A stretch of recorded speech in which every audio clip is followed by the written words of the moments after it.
तो आज हम उर्दू अदब के एक बहुत ही अहम और सोचने पे मजबूर करने वाले नावल पर बात करने वाले हैं, बानो कुद्सिया का राजा गिद्ध। जी।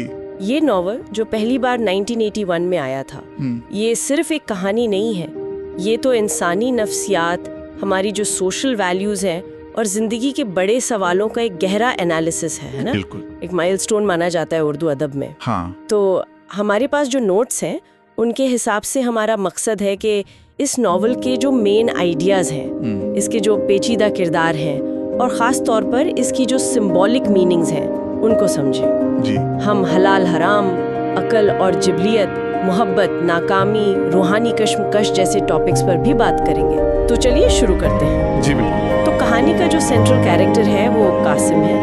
एक नौजवान ज़हीन है, यूनिवर्सिटी स्टूडेंट है, काम मिडिल क्लास से, लेकिन उसकी ज़िंदगी का फोकस बन जाती है उसकी क्लास फेलो सिम्मी शाह, जो ना सिर्फ अमीर है बल्कि काफ़ी मॉडर्न, आज़ाद ख्याल और बहुत अट्रैक्टिव भी है। हाँ, सिम्मी शाह। तो ये कोई सीधी सादी लव स्टोरी नहीं है, क्योंकि एक तीसरा किरदार भी है, आमिर, जो वो भी सिम्मी को पसंद करता है। तो ये एक ट्रायंगल बन जाता है। जी, ये ट्रायंगल कहानी के असल कॉन्फ्लिक्ट की बुनियाद रखता है। कासिम की मोहब्बत मतलब एक तरफा नहीं तो बहुत इंटेंस जरूर है और वो उसकी पूरी पर्सनालिटी पर हावी हो जाती है। हाँ। लेकिन सिम्मी शायद अपने नेचर की वजह से या अपने हालात की वजह से वो इस मोहब्बत को वो जगह नहीं दे पाती जो कासिम चाहता है। अच्छा। और ये जो नाकामी है, ये कासिम के लिए सिर्फ मायूसी नहीं है, ये उसकी शख्सियत के टूटने का स्टार्टिंग पॉइंट है। टूट जाता है। वो एक ऐसी कैफियत में चला जाता है जहाँ बस तन्हाई है, कड़वाहट है, जलन है और मतलब ऐसी ख्वाहिश है जो कभी पूरी नहीं हो सकती। यहीं से उसका जो अखलाकी सफर है वो नीचे की तरफ जाता है। आपने कहा अखलाकी सफर नीचे की जानिब। क्या ये सिर्फ दिल टूटने का मामला है या कुछ और भी है इसमें? नहीं, ये दिल टूटने से कहीं ज्यादा गहरा है। बानो कुद्सिया कासिम की नाकामी को उसके एक वजूद के बहरान से जोड़ती हैं। वो सिर्फ दुखी नहीं होता, बल्कि वो जिंदगी, मोहब्बत, वैल्यूज, इन सब के बारे में अपने सारे कॉन्सेप्ट पर सवाल उठाने लगता है। वो एक ऐसी मेंटल स्टेट में पहुंच जाता है जहां उसे लगता है कि दुनिया में कामयाबी के लिए शायद उसूलों को तोड़ना ही पड़ता है। अच्छा, तो वो रास्ता चुन लेता है। हाँ, और यहीं से वो हराम के फलसफे की तरफ जाता है। ये ख्याल कि जो नाजायज या मना की भी चीजें हैं उनमें शायद कोई खास मजा या ताकत छुपी है जो जायज तरीके से नहीं मिलती। बिल्कुल, जो जायज तरीकों से नहीं मिलती। और ये सिर्फ पैसे या रिस्क का हराम नहीं, बल्कि सोच का, अमल का हराम भी है। और यहीं पर मुझे लगता है नॉवल का टाइटल राजा गिद्ध वो अपनी पूरी सिंबॉलिक ताकत के साथ सामने आता है। गिद्ध, वल्चर, जो मुर्दार खाता है, ये तो अपने आप में एक बहुत पावरफुल और थोड़ी अनप्लेजेंट इमेज है। यकीनन बहुत स्ट्रॉन्ग इमेज है।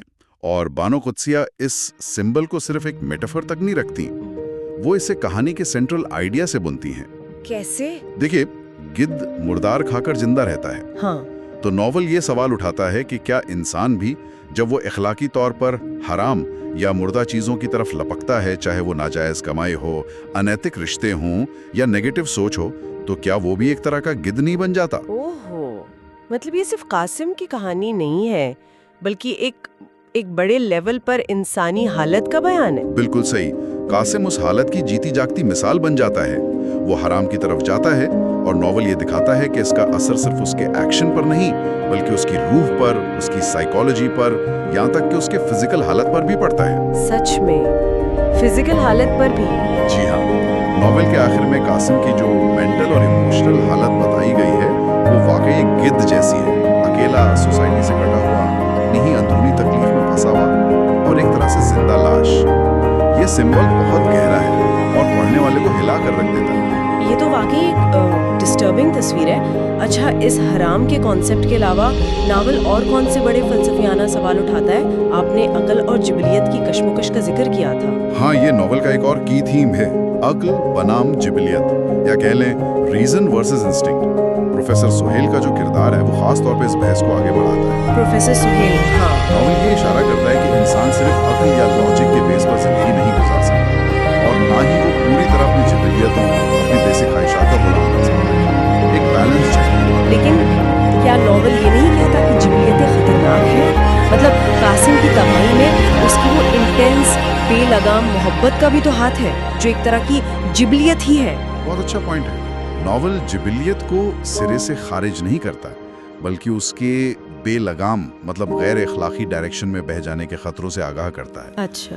मोहब्बत अपने आप में एक ताकतवर जज्बा है, लेकिन जब वो जलन, कब्जा करने की ख्वाहिश और नाकामी के बाद नफरत में बदल जाए तो वो तबाहकुन हो जाती है। सही बात है। इसी तरह जिंदा रहने की जिबिलियत इंसान को मेहनत पर उकसाती है, लेकिन जब वो लालच और हरामखोरी की शक्ल ले ले तो वो उसे गिरा देती है।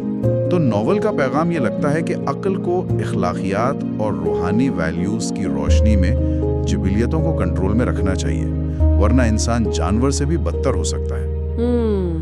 प्रोफेसर सुहेल की बातें अक्सर इसी पॉइंट के आसपास घूमती हैं। प्रोफेसर सुहेल का किरदार वाकई अहम लगता है। वो एक तरह से नॉवेल की इंटेलेक्चुअल आवाज है। हाँ, कह सकते हैं एक तरह से। हाँ, वो यूनिवर्सिटी के प्रोफेसर हैं और उनके लेक्चर्स और कासिम वगैरह किरदारों से उनकी जो बातचीत है वो कहानी में एक फलसफियाना और थ्योरेटिकल परत डालती है। अच्छा। वो बायोलॉजी, साइकोलॉजी, मजहब और फिलॉसफी के हवाले देकर इंसानी बर्ताव, खास तौर पर मोहब्बत, जिन्स, सेक्स और इखलाकियात के बारे में बहस छेड़ते हैं। वो हराम के कॉन्सेप्ट को सिर्फ मजहबी नहीं बल्कि एक बायोलॉजिकल और साइकोलॉजिकल एंगल से भी देखते हैं। ये तो दिलचस्प है। हाँ, वो ये दलील देते हैं कि मना की हुई चीज की तरफ कशिश शायद इंसानी फितरत का हिस्सा है, लेकिन उसके नतीजे तबाहकुन होते हैं। तो प्रोफेसर सुहेल एक तरह से रीडर को सोचने के लिए कंटेंट देते हैं, लेकिन क्या वो कोई फाइनल जवाब भी देते हैं? नहीं, और शायद यही उनके किरदार की खूबी है। वो सवाल उठाते हैं, अलग अलग नजरियात पेश करते हैं, लेकिन आखिरी फैसला पढ़ने वाले पर छोड़ देते हैं। वो कासिम के लिए एक तरह के गाइड भी हैं, लेकिन कासिम उनकी बातों को पूरी तरह समझने या मानने को तैयार नहीं होता। ये भी शायद नॉवल का एक मैसेज है कि सिर्फ इल्म या अक्ल काफी नहीं जब तक इंसान खुद अपने अंदर तब्दीली न लाना चाहे। उलझी हुई सिमी शाह यकीनन एक कॉम्प्लेक्स कैरेक्टर है। वो मॉडर्न जमाने को रिप्रेजेंट करती नजर आती है, पढ़ी लिखी, कॉन्फिडेंट, अपनी ख्वाहिशात को जानने वाली जी, लेकिन साथ ही वो सोशल प्रेशर, फैमिली एक्सपेक्टेशंस और शायद अपनी अंदरूनी इनसिक्योरिटी का भी शिकार है। उसका कासिम को रिजेक्ट करना सिर्फ बेवफाई नहीं, शायद उसकी अपनी उलझनों का भी नतीजा है। हो सकता है। वो भी एक तरह से खुशी और मीनिंग की तलाश में है, लेकिन उसका रास्ता कासिम से अलग है। उसकी जिंदगी में भी कॉन्ट्रडिक्शंस हैं जो उसे एक रियल और रिलेटेबल किरदार बनाते हैं। और आमिर, वो इस ट्रायंगल में कहाँ फिट होता है? आमिर को अक्सर कासिम के उलट किरदार के तौर पर देखा जाता है। वो भी सिम्मी से मोहब्बत करता है, लेकिन उसका अंदाज ज्यादा सुलझा हुआ, ज्यादा ट्रेडिशनल। अच्छा। कासिम की तरह एक्सट्रीमिज्म या सेल्फ डिस्ट्रक्शन का शिकार नहीं होता। एक तरह से वो नॉर्मल या सेफ रास्ते पर है। लेकिन क्या उसका रास्ता बेहतर है? नॉवल इस पर भी सवाल है, क्या आमिर की मोहब्बत में वो बुराई या सच्चाई है जो कासिम महसूस करता है, भले ही वो तबाह करने वाली हो। ये भी पढ़ने वाले के सोचने के लिए एक पॉइंट है। तो गोया कोई भी किरदार पूरी तरह से आइडियल नहीं है, हर कोई अपनी कश्मकश में है। बिल्कुल, और यही इस नॉवल की हकीकत पसंदी है।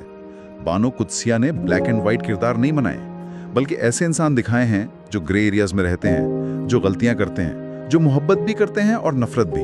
हाँ। जो अकल की बात भी सुनते हैं और जिबलियत के हाथों मजबूर भी होते हैं। कासिम की ट्रेजेडी सबसे बड़ी है, लेकिन दूसरे किरदार भी अपने अपने लेवल पर स्ट्रगल कर रहे हैं। इन तमाम किरदारों, वाकयात और फलसफियाना बहसों को मिलाकर देखें तो राजा गिद्ध की ओवरऑल इम्पोर्टेंस क्या बनती है? ये उर्दू अदब में इतना अहम क्यों समझा जाता है? इसकी कई वजह हैं। एक, इसने बहुत बोल्ड टॉपिक्स को छुआ, हलाल हराम, सेक्स, साइकोलॉजिकल उलझने, रूहानी क्राइसिस, ऐसे टाइम में जब इन पर खुलकर बात करना आम नहीं था। सही। दूसरा, इसका जो सिंबॉलिक अंदाज है, खास तौर पर गिद्ध का सिंबल, वो बहुत पावरफुल और यूनिक है। तीसरा, इसने कैरेक्टराइजेशन में बहुत गहराई और रियलिज्म दिखाया है। चौथा, इसने फिलॉसफी और लिटरेचर को खूबसूरती से मिला दिया है। और इसका जो मेन मैसेज है, अगर एक लाइन में कहना हो, क्या कहेंगे? ये कहना मुश्किल है क्योंकि नॉवल की कई लेयर्स हैं, लेकिन अगर कोशिश करें तो शायद ये कि अखलाकी हदों को तोड़ने, खास तौर पर हराम को अपनाने के नतीजे सिर्फ बाहर के नहीं बल्कि इंसान की अंदरूनी जात, उसकी रूह और नफ्सियात के लिए भी तबाहकुन होते हैं, गहरे असर होते हैं। जी, ये नॉवल इंसान को उसके चुनाव और उनके नतीजों की जिम्मेदारी लेने पे जोर देता है।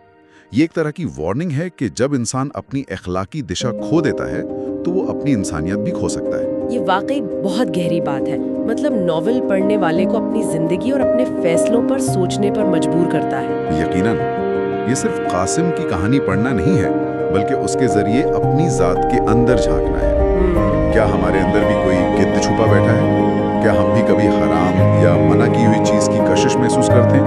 क्या हम अक्ल और जिबिलियत की कश्मकश में सही बैलेंस रख पाते हैं?